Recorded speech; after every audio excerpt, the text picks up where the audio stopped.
इंसान को जिंदगी से ज़्यादा मौत क्यों प्यारी हो जाती है, ये मुझे आज पता चला था। मेरे साथ जो कुछ भी बीता था, मुझे जिंदगी से नफरत हो गई थी। मेरी बस एक ही दुआ थी कि मुझे मौत आ जाए। भगवान ने मुझे हर चीज दी थी। शायद मैं दुनिया की एक ऐसी इकलौती लड़की थी जो अनाथ होते हुए भी खुशकिस्मत लड़की थी। मेरी माँ मुझे बचपन में ही छोड़कर चल बसी थी। जब मेरा जन्म हुआ तो मेरी माँ की डिलीवरी में कुछ प्रॉब्लम्स क्रिएट हो गई थी। मैं तो बच गई थी, लेकिन माँ मुझे छोड़कर चली गई थी। मेरे माँ बाप में बहुत मोहब्बत थी। दूसरों की तरह मेरे पापा ने मुझ पर कोई दोष नहीं लगाया था कि मैं मनहूस बच्ची हूँ। उन्होंने मुझे अपनी पत्नी की निशानी समझकर गले से लगा लिया था और बहुत ही प्यार से मेरी परवरिश करने लगे थे। लेकिन पापा का साथ भी शायद मेरी किस्मत में ज़्यादा नहीं लिखा था। मैं 1 साल की थी कि तभी पापा मुझे छोड़कर चले गए थे। भगवान ने मेरी जिंदगी में फिर मेरी मासी को माँ और बाप दोनों बनाकर उतार दिया। मेरी मासी विधवा थी, कोई बच्चा भी नहीं था। उन्होंने मुझे सीने से लगा लिया और अपना बच्चा समझकर पालने लगी। उन्होंने माँ और बाप मुझे दोनों का प्यार दिया। मुझे पता ही नहीं था कि मासी मेरी सगी माँ नहीं है। बचपन से उन्हें अपनी सगी माँ समझती आ रही थी। जब 15-16 साल की हुई तभी मासी ने मुझे हकीकत बताई थी। कहने लगी, तुम्हें ये सच्चाई पता होनी चाहिए। खैर, मुझे दुख तो हुआ था कि मेरे सगे माँ बाप नहीं थे, लेकिन मैंने इस बात को ज़्यादा अपने ऊपर सवार नहीं किया था, क्योंकि मुझे तो भगवान ने माँ बाप के रूप में मासी को दे दिया था। मैं बहुत खुश थी। जिंदगी में किसी चीज़ की कोई कमी नहीं थी।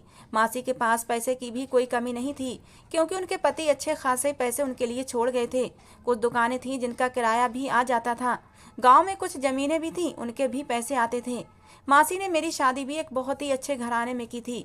पति तो ऐसा जान छिड़कने वाला था कि मैं अपनी किस्मत पर जितना गर्व करती उतना कम था। लेकिन एक ऐसा हादसा जिसने मेरी जिंदगी उलट पुलट करके रख दी थी। मेरी शादी को सिर्फ 2 ही साल गुजरे थे। मेरा पति अनिकेत मुझसे बहुत प्यार करता था।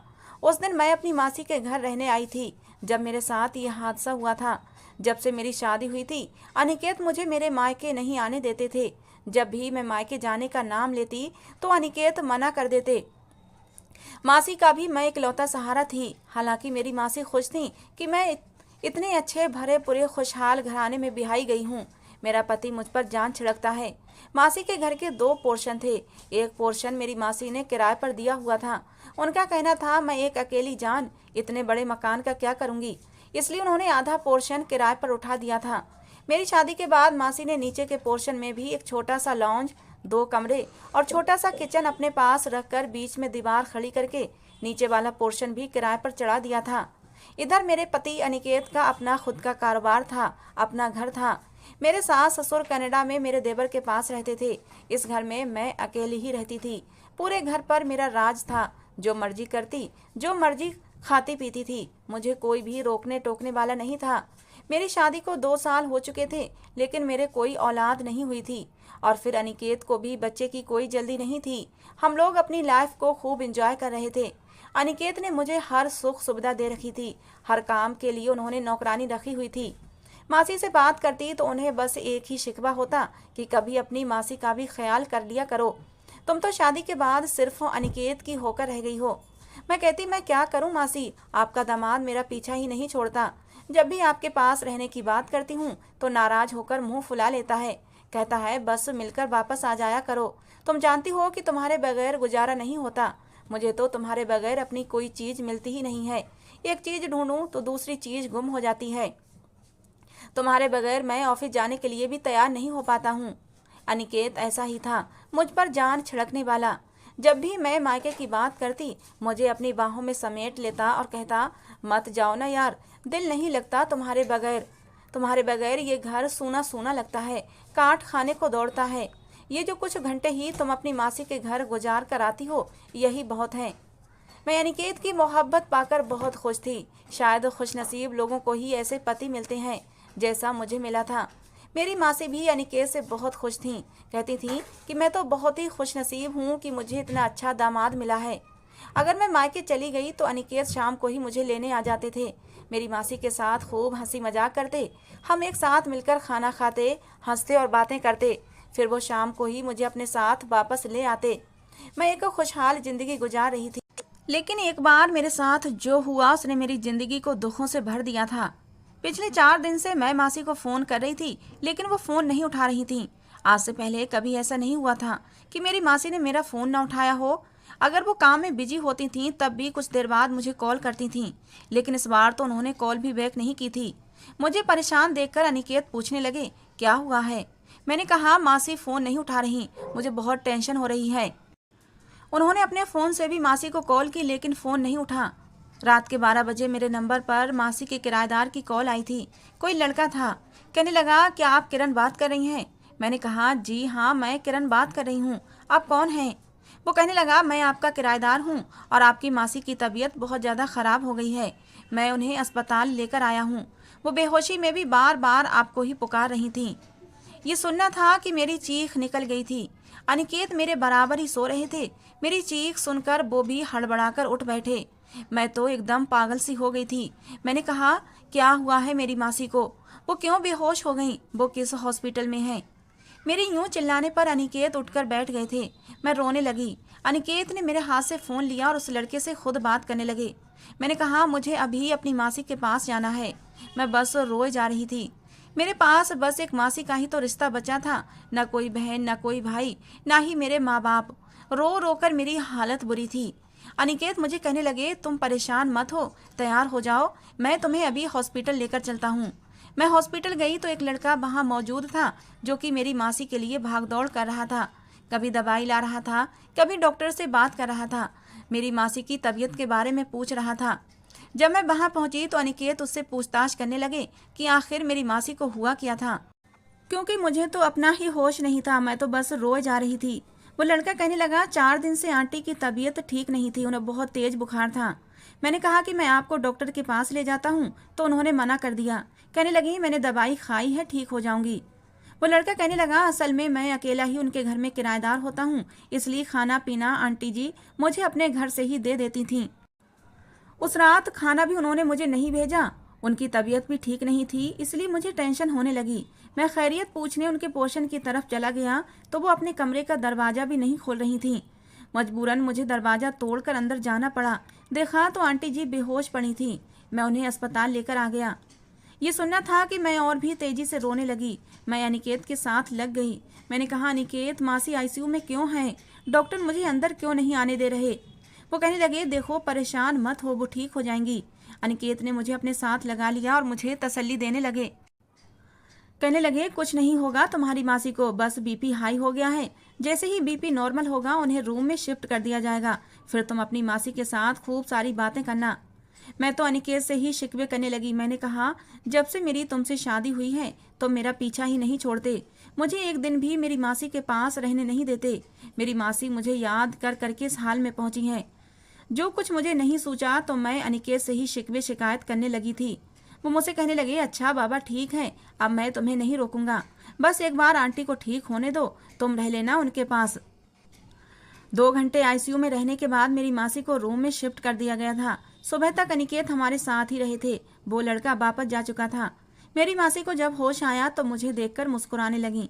कहने लगी, तुम क्यों परेशान हो गई? नितिन था ना मेरे पास, मैंने उसे कहा भी था कि वो तुम्हें फ़ोन ना करे, तुम परेशान हो जाओगी। ना जाने कैसे मेरा बीपी हाई हो गया और मैं बेहोश हो गई थी। मैंने देखो तुम्हें भी परेशान कर दिया। अनिकेत ने मुझे समझाया था, अपनी मासी के सामने रोने धोने मत बैठ जाना, लेकिन मेरे आंसुओं पर मेरा बस नहीं था। मैंने कहा, मासी, आपने मुझे क्यों नहीं बताया?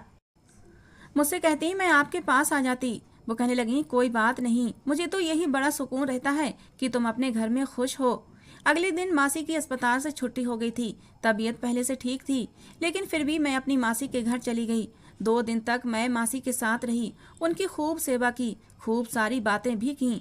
वो कभी कोई किस्सा सुनाने लगती, कभी कोई बात करने लगती, कभी मेरी माँ की बातें सुनाती, कभी अपने पति की बातें सुनाती।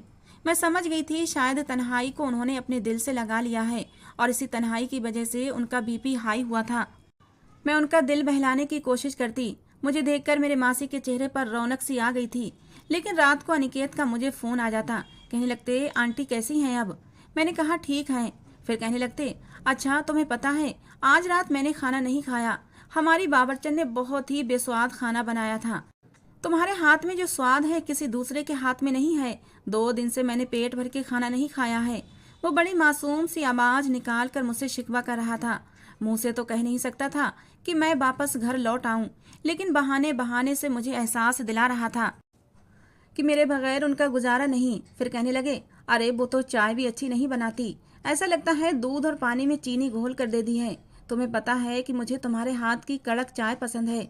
अच्छा चलो कोई बात नहीं, जब तक तुम चाहे अपनी मासी के घर रह लो, लेकिन जरा हमारी कामवाली को थोड़ा सा समझा दो कि मैं कैसा खाना खाता हूँ, कैसी चाय पीता हूँ। उनके कहने का क्या मकसद था मैं खूब समझती थी, लेकिन इस बार मैं भी ठान चुकी थी कि कम से कम 15 दिन मैं अपनी मासी के पास रहूंगी। काश मैं उसी दिन अनिकेत को फोन करके कह देती कि आ जाओ और मुझे ले जाओ, तो मेरे साथ ये हादसा न होता। उस दिन मैं अपनी मासी के साथ सोई हुई थी कि जब मुझे लगा हमारे घर में कोई दाखिल हुआ है। मुझे कुछ आहट सुनाई देने लगी थी। मेरी आंख खुल गई। मेरी मासी गहरी नींद में थी। मुझे हल्की हल्की बातों की आवाज़ें अपने ही घर में सुनाई देने लगीं। मेरा दिल बुरी तरह धड़कने लगा था। इससे पहले कि मैं कमरे के दरवाजे तक जाती और कमरे का दरवाज़ा बंद करती, कमरे का दरवाज़ा अचानक ही खुला था। रात को सोने से पहले मैं कमरे का दरवाज़ा बंद नहीं करती थी, इससे पहले कभी करती ही नहीं थी। मैंने तेज आवाज में कहा, कौन हो तुम लोग? मैं उठकर बैठ गई थी। मेरी आवाज़ सुनकर मेरी मासी की भी आंख खुल गई। कमरे में 3 लोगों को देखकर वो भी डर गई थीं। वो भी फौरन से उठकर बैठ गईं। उन तीनों के चेहरे पर रुमाल बंधे हुए थे, सिर्फ आंखें ही दिखाई दे रही थीं। सर पर भी काले रंग का रुमाल बंधा हुआ था, चेहरे भी काले रंग के रुमाल से छुपे हुए थे। मेरी मासी कहने लगी, तुम लोग कौन हो और हमारे घर में क्या कर रहे हो? उनमें से एक आदमी ने अपनी जेब से पिस्तौल निकाली और कहने लगा, ए बुढ़िया, तुझे नहीं पता रात के समय दीवार फलांग कर घर में कौन आता है? चल खड़ी हो जा और घर में जो भी जेवर और कैश मौजूद है वो हमारे हवाले कर दे। मेरी मासी अभी अभी बीमारी से उठी थी। वो नौजवान जिसके हाथ में पिस्टल थी वो मेरी मासी की तरफ बढ़ा और उनके सर पर पिस्टल तान कर कहने लगा। मैं फौरन से आगे बढ़ी और उसका हाथ पीछे कर दिया। मैंने कहा, खबरदार, जो तुमने मेरी मासी को कुछ भी कहा, तुम्हें जो भी चाहिए वो मैं तुम्हें देती हूँ, लेकिन मेरी मासी को कुछ मत कहना। मेरी बात सुनकर वो लड़का मुझे घूरने लगा। उसकी आंखें न जाने क्यों गुलाबी सी होने लगी थीं। कहने लगा, अच्छा, जो चाहूँ वो दे दोगी? मैंने कहा, क्या चाहिए? कहने लगा, खड़ी हो जाओ यहाँ से और पहले जेवर दो। मैं बेड से खड़ी हो गई। दोनों नौजवान भी अपनी जेबों से पिस्टल निकाल चुके थे। मैंने अलमारी की चाबी दराज से निकाली और उस लड़के की तरफ उछाल दी। मैंने कहा, अलमारी में जेवर और पैसे पड़े हैं, निकालो और चलते बनो यहाँ से। मेरी बात सुनकर उस लड़के ने चाबी अपने साथियों की तरफ उछाल दी। कहने लगा, अलमारी में जो कुछ भी है उसे जल्दी से समेट लो। फिर धीरे से बढ़ता हुआ मेरे करीब आने लगा। मेरी मासी डर के मारे थर थर कांप रही थीं। शायद उन्हें भी कुछ गलत हो जाने का अंदेशा था। मैं अपनी मासी के साथ खड़ी उन्हें तसल्ली देने लगी। वो लड़का मेरे करीब आ चुका था। कहने लगा, चलो मेरे साथ। मैंने कहा, घर में सिर्फ 2 ही कमरे हैं और जो कुछ भी है वो इसी अलमारी में है। दूसरे कमरे में कुछ भी नहीं है। अगर तुम चाहो तो जाकर तलाशी ले सकते हो। मेरी बात सुनकर उसने मेरा हाथ पकड़ा और मुझे दूसरे कमरे में ले जाने लगा। ये देखकर मेरी मासी बुरी तरह घबराई थी। कहने लगी, मेरी बच्ची को कहाँ लेकर जा रहे हो? मेरी मासी मेरी तरफ बढ़ी तो उस लड़के ने पिस्तल से मेरी मासी को पीछे हटने का इशारा किया। कहने लगा, ए बुढ़िया, एक कदम भी आगे बढ़ाया तो ढेर कर दूंगा। मैं उसे अपना हाथ छुड़ाने लगी थी। मैंने कहा, मुझे छोड़ो, दूसरे कमरे में तुम्हें कुछ भी नहीं मिलेगा, जो कुछ भी है इसी कमरे में मिलेगा। उसने मुझसे खुद से करीब कर लिया। कहने लगा, तुम तो हो ना? ये सुनकर तो मुझे लगा जैसे किसी ने मेरे पाँव के नीचे से जमीन खींच ली हो। मेरी मासी के चेहरे की रंगत भी सफ़ेद पड़ी थी। वो उस लड़के से कहने लगी, भगवान के लिए मेरी बच्ची को कुछ मत करना, जो तुम्हें चाहिए हम तुम्हें दे तो रहे हैं। लेकिन वो लड़का मुझे घसीटते हुए दूसरे कमरे में ले गया। मेरी मासी मेरे पीछे लपकी तो दूसरे लड़कों ने उनका हाथ पकड़ लिया। मैं उस लड़के से अपना हाथ छुड़वाने लगी। मैंने कहा, मुझे छोड़ो वरना बहुत पछताओगे। कहने लगा, अच्छा, क्या बिगाड़ लोगी तुम मेरा? ये कहते हुए वो मुझे दूसरे कमरे में ले आया। कमरे में लाकर उसने दरवाज़ा बंद किया और कुंडी लगाकर मुझे बेड पर पटका और अपनी शर्ट के बटन खोलने लगा। ये देखकर तो मेरी सांसें अटक गई थीं। मैंने साइड टेबल पर रखे गुलदान को उठाया और उसके सर पर वार करना चाहा, लेकिन उसने मेरा हाथ पकड़ लिया। शायद बहुत तेज लड़का था। उसने मेरी कलाई पकड़ी और जोर से दबा दी। फिर मेरे हाथ से गुलदान पकड़कर जमीन पर फेंक दिया। कहने लगा, तुम जितना अपने आप को बचाओगी मेरा जुनून उतना ही बढ़ता जाएगा। अगर मुझे ज़्यादा गुस्सा आ गया तो तुम मेरे गुस्से को सह नहीं पाओगी। उसने बड़ी तेजी से मेरे गले से दुपट्टा उतार कर दूर किया था। मुझे बेड पर धकेला। मैं चीख चिल्ला रही थी, बचाओ बचाओ कहने लगी, तो उसने मेरे मुंह पर हाथ रख दिया और मेरी आवाज़ बंद कर दी। फिर अपनी जेब से टेप निकाल कर मेरे मुंह पर चिपका दी। वो टेप ऐसी थी कि मेरे मुंह से बुरी तरह चिपक चुकी थी। मेरे दोनों हाथ उसने दुपट्टे से बांध दिए। उसके बाद वो मेरे करीब से करीब होता चला गया। उसने मुझे बर्बाद कर दिया था। पूरी रात उसने मुझे अपनी हवस का निशाना बनाया था। मेरी आंखों से आंसू बह रहे थे। मेरे मुंह पर अब भी टेप लगी हुई थी। रात के 1 बजे उस लड़के ने मुझे अपनी बाहों में भरा था और मेरे साथ जुल्म किया था। उसके बाद भी उस लड़के ने मुझे अपनी बाहों से निकलने नहीं दिया था। मुझे अपने करीब लगाए यूं सो रहा था जैसे मैं उसकी पत्नी थी और वो मेरा पति था। मैं निकलने की कोशिश करती तो दोबारा मुझे अपनी बाहों में भरकर अपनी तरफ खींच लेता। मुझे घिन महसूस हो रही थी, उस लड़के से नफरत हो रही थी, लेकिन मैं चाह कर भी उसकी बाहों से निकल नहीं पा रही थी। जैसे ही घड़ी ने 5 बजाए उस लड़के ने मुझे छोड़ दिया था और कमरे से बाहर चला गया। वो लोग घर से कीमती सामान उठाकर ले गए जिसमें मेरी इज्जत भी शामिल थी। सुबह जब मेरी मासी मेरे कमरे में आई तो मेरी हालत देखकर वो भी फूट फूट कर रोने लगी और मैं तो यूं थी कि जैसे बेजान हो चुकी थी। मेरी आंखों से बस आंसू बह रहे थे। मेरी मासी ने मेरे मुंह से टेप उतारी, मुझे उठाने की कोशिश करने लगी, लेकिन मैं तो जैसे मर चुकी थी। मेरे शरीर में जान ही नहीं बची थी। मुझे लग रहा था मैं जैसे अभी मर जाऊंगी। मेरी हालत बहुत ज्यादा खराब थी। मेरी मासी समझ नहीं पा रही थी कि क्या करें और क्या न करें। उन्हें कुछ भी समझ ना आया तो वो कमरे से बाहर निकल गईं, क्योंकि अब मेरा सांस भी उखड़ने लगा था। मुझे लगने लगा अब मैं जिंदा नहीं बचूंगी। कुछ देर बाद ही मेरी मासी कमरे में आई तो उसी लड़के के साथ आई थी जो कि हमारे घर में किराएदार था। उस वक्त मेरे कपड़े भी जगह जगह से फटे हुए थे। वो लड़का मुझे देखकर बुरी तरह घबरा गया था। कहने लगा, आपको इनके पति को बुलाना चाहिए, मैं कैसे इन्हें अस्पताल लेकर जा सकता हूँ। उस लड़के की बात भी अपनी जगह ठीक थी। मेरी मासी कहने लगी, नहीं नितिन, मैं अनिकेत से कुछ नहीं कह सकती। वो तो मेरी बच्ची को कभी भी इस हालत में नहीं अपनाएगा। वो कहने लगा कि मैं एक लेडी डॉक्टर को घर पर ही ले आता हूँ। उस डॉक्टर से मेरी जान पहचान है, वो इस बात को कहीं भी नहीं कहेगी। ये कहकर वो कमरे से बाहर निकल गया। कुछ देर बाद एक लेडी डॉक्टर मेरे कमरे में आई थी। वो लड़का दोबारा कमरे में नहीं आया था। मासी ने उस डॉक्टर को सारी बात बताई। उस डॉक्टर ने मुझे इंजेक्शन लगा दिया, कुछ दवाइयाँ भी दे दी। फिर मेरी हालत पर अफसोस करते हुए चली गई। 2 दिन मैं बिल्कुल गुमसुम खामोश रही थी। मेरी मासी ही इन दिनों मेरा ख्याल रख रही थी। जबरदस्ती कुछ खिलाने पिलाने की कोशिश करती रहती, लेकिन मेरी आंखों से बस आंसू बहते रहते थे। मासी कहने लगी, देखो किरण, ये एक हादसा था, इसे भूल जाओ। लेकिन कुछ हादसे ऐसे होते हैं, इंसान उन्हें भुला नहीं सकता। इस हादसे ने मेरे ऊपर ऐसा असर किया था कि मैं दिमागी तौर पर पागल हो चुकी थी। अनिकेत मुझे रोज फोन करते, लेकिन मैं उनका फोन नहीं उठा रही थी। मुझे ऐसा लगता कि जैसे मेरे शरीर से गंदगी चिपट गई है। मैं छुटाने के बावजूद भी छुटा नहीं पा रही थी। उस लड़के की गर्म सांसें मुझे अब भी अपने शरीर पर महसूस होती थीं। मुझे अपने कानों में उसकी सांसों की सरसराहट सुनाई देती थी। मैं जिस दर्द से गुजरी थी मैं बता नहीं सकती थी। मेरी मासी मुझे समझाती कि खुद को मजबूत करो, अनिकेत को कहीं शक ना हो जाए। मैंने कहा, मासी वो ऐसा नहीं है, मुझसे बहुत मोहब्बत करता है, वो मुझे किसी हाल में नहीं छोड़ेगा। ये एक हादसा है, इसलिए इसमें मेरा कोई कसूर नहीं है और ना ही वो घटिया मर्दों में से है। उसने मुझसे बहुत मोहब्बत की है, वो मेरे बगैर नहीं रह सकता, इसलिए वो मेरी तकलीफ को समझेगा। जब मैंने अनिकेत का कॉल नहीं उठाया तो 2 दिन बाद वो मुझे लेने के लिए आ गया। मेरी हालत देखकर कहने लगा, तुम्हें क्या हुआ है? तुम्हारा चेहरा पीला क्यों पड़ गया है? मासी कहने लगी कि इसको बुखार हो गया था। साथ ही मासी ने मेरी तरफ आंखों ही आंखों में इशारा कर दिया कि अपने पति को कुछ भी मत बताना। खैर, मैं अनिकेत के साथ घर चली आई, लेकिन मैं अभी खामोश ही थी। अनिकेत कहने लगे, यार तुम इतनी चुप चुप क्यों हो? मैंने पहले ही 4 दिन बड़ी मुश्किल से इस घर में इतनी खामोशी में काटे हैं। मुझे तो लगा था तुम घर आओगी तो मेरे कान खा जाओगी, तुम्हारे पास ढेर सारी बातें होंगी और मैं खामोशी से तुम्हारी सारी बातें सुनूंगा। लेकिन जब से आई हो एकदम चुप का लड्डू मुंह में डाले खामोश बैठी हो। अनिकेत ठीक कह रहे थे। मैं जब भी अपनी मासी के घर से आती तो बातें कर करके अनिकेत के कान खा जाती थी। मेरे पास ना जाने कहाँ कहाँ की बातें इकट्ठी हो जाती थीं। मुझे चुप रहने की आदत ही नहीं थी और ना ही मेरी आदत थी अनिकेत से कुछ भी छिपाने की। मैं अनिकेत से सारी बातें शेयर करती थी, लेकिन मेरी चुप नहीं टूटी तो अनिकेत मेरे करीब होने लगे। कहने लगे, मुझे तुम्हारी इतनी आदत हो चुकी है कि तुम्हारे बगैर एक दिन भी काटना मुश्किल हो गया था। अगर तुम्हारी मासी बीमार न होती, कसम से तुम्हें जाने ही न देता।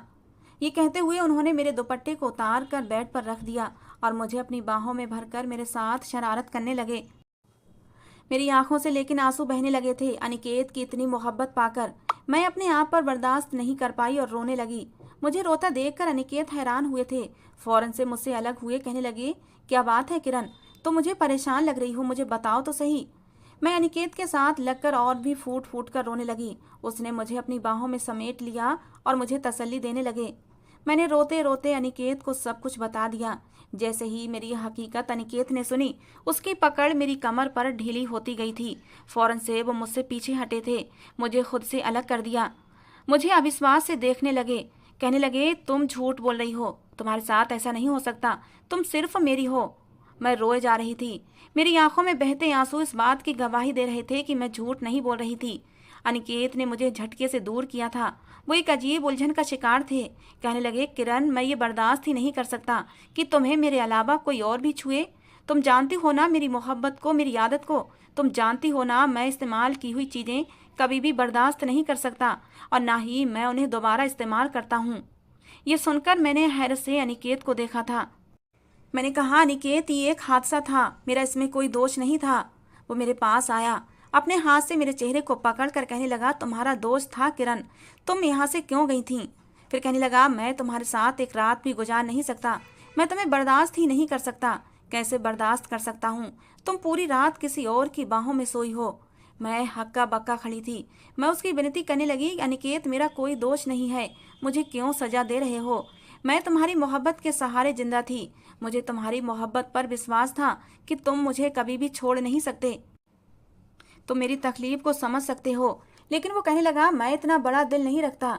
वो मुझे कमरे में छोड़कर चला गया और दूसरे कमरे में जाकर सो गया। मुझे पूरी रात नींद नहीं आई थी। सुबह जब मैं बाहर निकली तो वो मुझे लॉन्ज के सोफे पर अपना सर पकड़े बैठा दिखा था। मैं उसके पास आ गई, लेकिन जैसे ही उसके पास बैठी वो एकदम से पीछे हटा था, जैसे मैं कोई गंदी चीज हूँ और मेरी गंदगी उसे भी लग जाएगी। कहने लगा, किरण, तुम वापस अपनी मासी के घर चली जाओ, मैं तुम्हें एक मिनट भी अपने साथ बर्दाश्त नहीं कर सकता। मैंने कहा, अनिकेत, मेरा क्या दोष है, कम से कम मुझे मेरा दोष बता दो। मैं तुम्हारे बगैर नहीं रह सकती और तुम भी तो मुझसे कितनी मोहब्बत करते हो, क्या तुम मेरे बगैर रह सकते हो। अनिकेत ने मुझे देखा तो उसकी आंखें लाल हो रही थीं। कहने लगा, रह लूँगा तुम्हारे बगैर, लेकिन अब तुम्हारे साथ नहीं रह सकता। मैं इस दर्द को नहीं सह पाऊंगा कि मेरी पत्नी के साथ किसी और ने रात गुजारी है, उसे इस्तेमाल किया है। मैं तुम्हें अब छू भी नहीं सकता। भलाई इसी में है कि मुझे और मुसीबत में मत डालो। वो बहुत गुस्से में था, मेरी कोई भी बात नहीं सुन रहा था। मैं वापस अपनी मासी के घर आ गई। मुझे लगा शायद मैं घर पर नहीं होंगी तो उसे मेरी कमी का एहसास होगा, उसे एहसास हो जाएगा। लेकिन दूसरे दिन ही उसने मुझे तलाकनामा भेज दिया।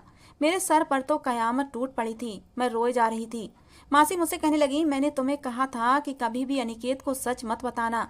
पति कभी भी ऐसी बातें अपनी पत्नी के लिए बर्दाश्त नहीं करते। मैं जितना भी रोती उतना कम था। मेरा भरोसा टूट गया था। मैं बहुत ज़्यादा डिप्रेशन में रहने लगी थी। मासी भी बीमार हो गई थी। ऐसे समय में नितिन ही था जो मेरी मासी का ख्याल रखता था। हमारे घर उसका आना जाना लगा रहता था। एक दिन मासी मुझसे कहने लगी, तुम नितिन से शादी कर लो। ये सुनकर मैंने अपनी मासी को अविश्वास से देखा था। मैंने कहा, मासी, मैं ऐसा क्यों करूं?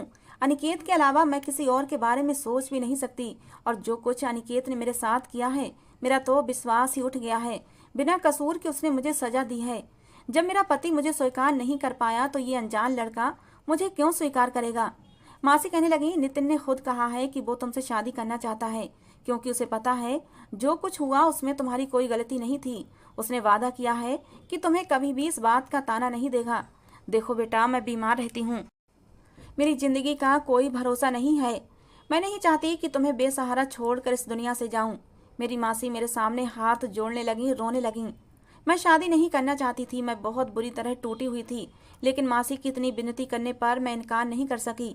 बड़ी सादगी से मेरी शादी नितिन से हुई थी। बड़ी खामोशी से मैं उसके कमरे में बैठी थी। मैं अब तक समझ नहीं पा रही थी कि इस आदमी ने मुझे स्वीकार कैसे कर लिया। 2 साल का साथ था मेरा और अनिकेत का। कितनी मोहब्बत करता था वो मुझे, लेकिन फिर भी उसने मुझे इस हादसे के बाद अपनाने से मना कर दिया। लेकिन नितिन ने मुझे अपना लिया, वो तो मुझे जानता भी नहीं था। फिर भी उसने मेरी इस कड़वी हकीकत के साथ कैसे मुझे स्वीकार कर लिया? मेरी मासी ने जरूर उसके सामने विनती की होगी कि वो मुझे अपना ले। और फिर हमारे घर का किराएदार था, हो सकता है घर के लालच में उसने मुझसे शादी कर ली हो। जैसे ही कमरे का दरवाजा खुला, मेरा दिल किसी ने मुट्ठी में लिया था। एक औरत के लिए शायद ये तकलीफ बहुत बड़ी होती है कभी भी औरत ये नहीं चाहती कि उसकी ज़िंदगी में उसके पति के अलावा कोई दूसरा मर्द आए, और वो भी इस हादसे के बाद। मेरे लिए किसी दूसरे मर्द को अपनाना बहुत मुश्किल हो रहा था। मैंने एक नज़र उसकी तरफ देखा तो उसके चेहरे पर इस कदर खुशी थी कि छुपाए नहीं छुप रही थी। मैं उसकी खुशी पर हैरान थी। वो मेरे पास बैठ गया, बड़े गौर से मुझे देख रहा था, और मैं तो यूं थी कि उससे नजरें चुरा रही थी। ये एक मजबूरी का रिश्ता था। उसने मेरे दोनों हाथ थाम लिए, कहने लगा, मैं तुम्हें कभी भी ताना नहीं दूंगा, जो हो गया उसे भूल जाओ। मैंने कहा, मैं शादी के लिए तैयार नहीं थी। मेरे साथ जो कुछ भी हुआ उसे भूलना मेरे लिए आसान नहीं है। मैं अभी इस रिश्ते की शुरुआत करना नहीं चाहती, मुझे थोड़ा सा समय चाहिए। मेरा ये कहना था कि नितिन कहने लगा, नहीं नहीं, मैं तुम्हें जरा भी समय नहीं दे सकता। ये कहकर वो मेरे करीब हो गया, मुझे प्यार करने लगा। उसके प्यार करने के अंदाज में ऐसा जुनून था, ऐसी तूफानी मोहब्बत थी कि मुझे पता नहीं क्यों घबराहट महसूस होने लगी थी। मैंने 2-4 बार दबे दबे शब्दों में अपनी तकलीफ बताई कि मैं ऐसा कुछ करना नहीं चाहती। मैं अभी दिमागी तौर पर तैयार नहीं हूँ, जिस्मानी तौर पर भी तैयार नहीं हूँ। मुझसे अभी दूर रहो, कुछ समय दो, हम कुछ समय बाद शादीशुदा रिश्ते की शुरुआत करेंगे। लेकिन वो बार बार यही कह रहा था, नहीं, मैं तुम्हें समय नहीं दे सकता। उसने अपना हक वसूल किया था, लेकिन मेरे लिए हैरान कर देने वाली बात यह थी कि उसकी मोहब्बत में बड़ी तेजी थी, बड़ा जुनून था। वो एक ऐसी औरत को अपना रहा था जो एक तलाकशुदा औरत थी और फिर एक बहुत ही बड़े हादसे से गुजरी थी। वो तो मुझसे यूं मोहब्बत कर रहा था और मेरी यूं तारीफ कर रहा था जैसे मेरी पहली शादी हो और मुझे पहले से बहुत अच्छी तरह से जानता हो। मैं बड़ी उलझन का शिकार थी। अब तो हर रात मेरे लिए एक इम्तिहान भरी रात होती थी। उसकी मोहब्बत दिन ब दिन मेरे लिए बढ़ती ही जा रही थी। उधर मेरी माँ से भी खुश थी, लेकिन मेरे दिल को सुकून नहीं था। मैं अब और भी ज़्यादा चुप चुप रहने लगी थी। हालांकि नितिन मेरा बहुत ख्याल रखता था, मोहब्बत भी करता था, लेकिन पता नहीं क्यों मेरा दिल उसकी तरफ खींचता नहीं था। जब भी वो मेरे करीब आता, मुझे एक अजीब सी उलझन महसूस होती थी। जी चाहता जल्द से जल्द मैं इसकी बाहों से निकल जाऊं। उसकी संगत में मुझे अजीब सी घबराहट महसूस होती थी। एक दिन नितिन मुझसे कहने लगा, तुम मुझे पहले भी बहुत अच्छी लगती थीं। जब भी तुम अपनी मासी से मिलने आती थीं तो मैं अपनी छत से तुम्हें देखा करता था। तुम्हारा पति तो बिल्कुल भी तुम्हारे साथ अच्छा नहीं लगता। पता नहीं तुम्हें उसमें क्या नजर आया कि तुमने उससे शादी कर ली। नितिन के मुंह से अनिकेत के बारे में ये बात सुनकर पता नहीं क्यों मुझे बुरा लगा था। मैंने कहा, नितिन प्लीज, मैं उसके बारे में कोई भी बात सुनना नहीं चाहती। मेरे गुस्से को महसूस करके वो कहने लगा, तकलीफ हो रही है तुम्हें उस आदमी के लिए जिसने तुम्हें तुम्हारे मुश्किल समय में अपनाया नहीं, बल्कि मैंने तुम्हें अपनाया। तुम्हें तो मेरा धन्यवाद करना चाहिए। मैंने एक तीखी नज़र उसे देखा था। मैंने कहा, आपने कहा था आप मुझे कभी भी इस बात का ताना नहीं देंगे। अगर ऐसा ही था तो बेशक ना अपनाते। ये कहकर मैं अपने कमरे में चली गई। कुछ देर बाद ही वो कमरे में आया तो मुझसे माफ़ी मांगने लगा। कहने लगा, मैं तुम्हारी नाराज़गी बर्दाश्त नहीं कर सकता। I am sorry. मैं उससे बात नहीं कर रही थी। मुझे कभी वो अच्छा लगा ही नहीं था। उससे शादी सिर्फ मेरी मजबूरी थी। लेकिन मेरे खामोश रहने पर वो कहने लगा, बात क्यों नहीं कर रही हो मुझसे? देखो, मुझसे नाराज मत रहो, मुझसे बात करो। मैं तुम्हारी नाराजगी सह नहीं सकता। एक अजीब सा जुनून उस पर सवार होने लगा था। ऐसा लग रहा था जैसे उस पर पागलपन का दौरा सा पड़ने लगा है। वो बार बार मेरे दोनों हाथ पकड़कर चूमने लगता। कभी मुझे अपनी बाहों में भरने लगता, कभी मेरे माथे को चूमता, कभी मुझे झिझोड़ने लगता। कहने लगता, मुझसे दूर मत हो जाना, मुझे माफ़ कर दो, मुझसे बात करो, मैं तुमसे बहुत मोहब्बत करता हूँ। तुम्हें नहीं पता तुम्हें पाने के लिए मैंने क्या कुछ नहीं किया है। उसकी बात सुनकर मेरा दिल धक से हुआ था। वो कहने लगा, पिछले 2 साल से मैंने तुम्हें बहुत चाहा है, जुनून की हद तक तुमसे मोहब्बत की है, इसलिए मैं तुम्हारी नाराज़गी नहीं देख सकता। मुझसे नाराज मत रहो। ये तो मेरे लिए एक बड़ा खुलासा था। वो आदमी मुझे पहले से मोहब्बत करता था। मुझे याद आने लगा, मेरी शादी के फौरन बाद ही मेरी मासी ने घर पर दीवार लगवाकर नितिन को किराए पर पोर्शन दे दिया था। मैं और अनिकेत जब भी मासी के घर आते तो मैं शाम तक रुकती थी। हम लोग हंसते थे, बातें करते थे, खाना भी साथ में खाते थे। शायद वो मुझे अपनी छत से देखता रहता था। 1-2 बार मेरी उस पर नज़र भी पड़ी थी, लेकिन उस समय मैंने इस बात को ज़्यादा सीरियस नहीं लिया था। मैंने नितिन को खुद से दूर हटाने के लिए उसे कह दिया, ठीक है, मैं तुमसे नाराज नहीं हूँ। मेरी बात सुनकर वो खुश हो गया था और फिर खुशी खुशी मेरे माथे को चूम कर कमरे से बाहर चला गया। लेकिन पता नहीं क्यों मैं बहुत बड़ी उलझन का शिकार थी। एक दिन मैं रात को कमरे में सो रही थी। नितिन भी मेरे बराबर में बेखबर सो रहा था कि तभी फ़ोन की घंटी बजी। फ़ोन की घंटी बहुत ही स्लो थी, इसलिए घंटी की आवाज़ से नितिन की आंख नहीं खुली थी, लेकिन मैं कच्ची नींद में थी और जाग गई थी। मैंने फ़ोन उठाया, शायद उसके किसी दोस्त का कॉल था। इससे पहले मैं हेलो कहती या कुछ और बात करती या उसे बताती कि नितिन सो रहा है। सामने वाला कहने लगा, रात का क्या प्रोग्राम है? तुमने तो जब से अपनी मोहब्बत को पाया है हमें भूल गए हो। देखो, इस तरह घर नहीं चलेगा। पिछले 4 महीने से तुमने हमारे साथ एक भी डकैती नहीं की है। तुम्हारे कहने पर हमने तुम्हारे पड़ोस में डाका डाला। तुम्हें उस लड़की से मोहब्बत थी, तुमने उसे उस रात पा भी लिया, उसे बर्बाद कर दिया जिससे कि उसका पति उसे छोड़कर चला जाए और तुम उससे शादी कर लो। तुम्हारा मकसद तो पूरा हो गया, तुमने उस लड़की से शादी भी कर ली, लेकिन तुमने तो हमें मुंह लगाना ही छोड़ दिया। देखो, अगर कल सुबह तुम हमसे नहीं मिले और तुमने हमारी बात नहीं मानी तो हम सारा सच उस औरत को और उसकी बेटी को बता देंगे जो कि अब तुम्हारी पत्नी है। ये सब सुनकर फोन मेरे हाथ से छूट कर गिर गया था। तो वो नितिन था जिसने मुझे बर्बाद किया था। मैं सोच भी नहीं सकती थी कि इस इंसान ने ऐसा खेल खेला है और मुझे बर्बाद करके रख दिया। मैंने फ़ोन बंद कर दिया। मैंने सारी सच्चाई जान चुकी थी। सुबह उठते ही मैं सीधी पुलिस स्टेशन चली गई और सारी हकीकत पुलिस को बता दी और नितिन के खिलाफ FIR भी दर्ज करवा दी। थोड़ी देर बाद मैं पुलिस के साथ ही घर में दाखिल हुई थी। उन्होंने मेरे सामने ही नितिन को गिरफ्तार कर लिया। वो मुझे हैरत से देख रहा था। कहने लगा, ये तुम क्या कर रही हो? मैंने कहा, नितिन, मैं सब कुछ जान चुकी हूँ। पुलिस के सामने उसने अपना सारा जुर्म स्वीकार कर लिया था। मेरी मासी मुझसे कहने लगी, किरण, नितिन को माफ कर दो। मैं जानती हूँ उसने जो कुछ किया गलत किया, लेकिन तुम अकेले जिंदगी कैसे गुजारोगी? मैंने कहा, आपके कहने पर मैंने इस घटिया आदमी से शादी की थी।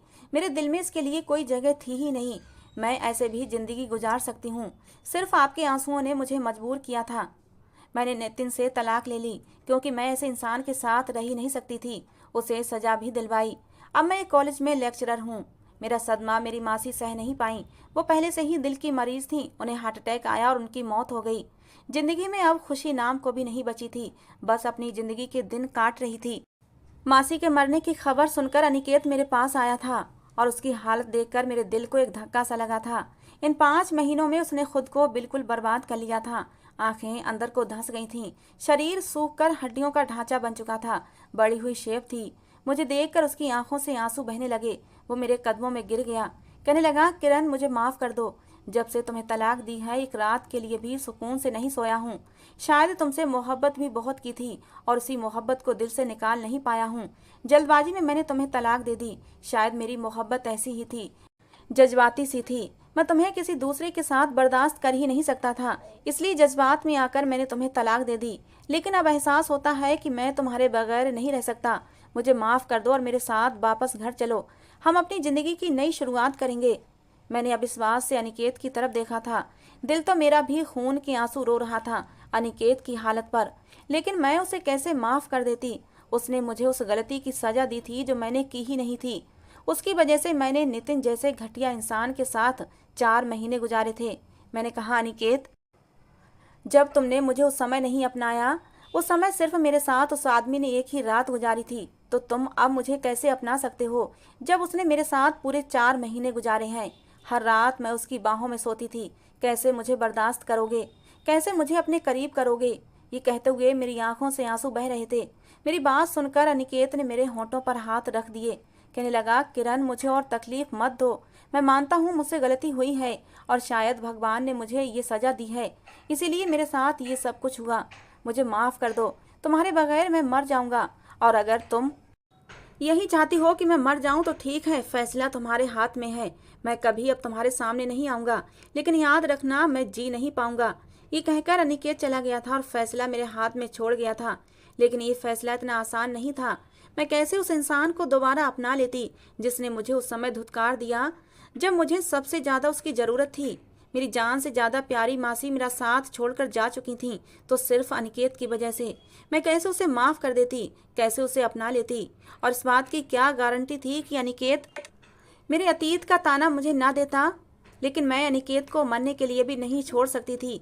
मैंने भी अनिकेत से बेइंतहा मोहब्बत की थी। अजीब दोराहे पर आकर खड़ी हो गई थी। मैं कोई खिलौना नहीं थी, जब चाहा उठाकर फेंक दिया और जब चाहा उसे उठाकर खेलना शुरू कर दिया। मैं अजीब दोराहे पर खड़ी हूँ। दोस्तों, आप लोग ही कमेंट बॉक्स में अपनी राय देकर मेरी मुश्किल को आसान करें। क्या मुझे अनिकेत को अपना लेना चाहिए? दोस्तों, आज की हमारी ये कहानी आपको कैसी लगी जरूर बताना। पसंद आई हो तो प्लीज़ लाइक करना। रोज़ एक नई कहानी सुनने के लिए हमारे चैनल को भी सब्सक्राइब करना। मिलते हैं दोस्तों एक नई कहानी के साथ।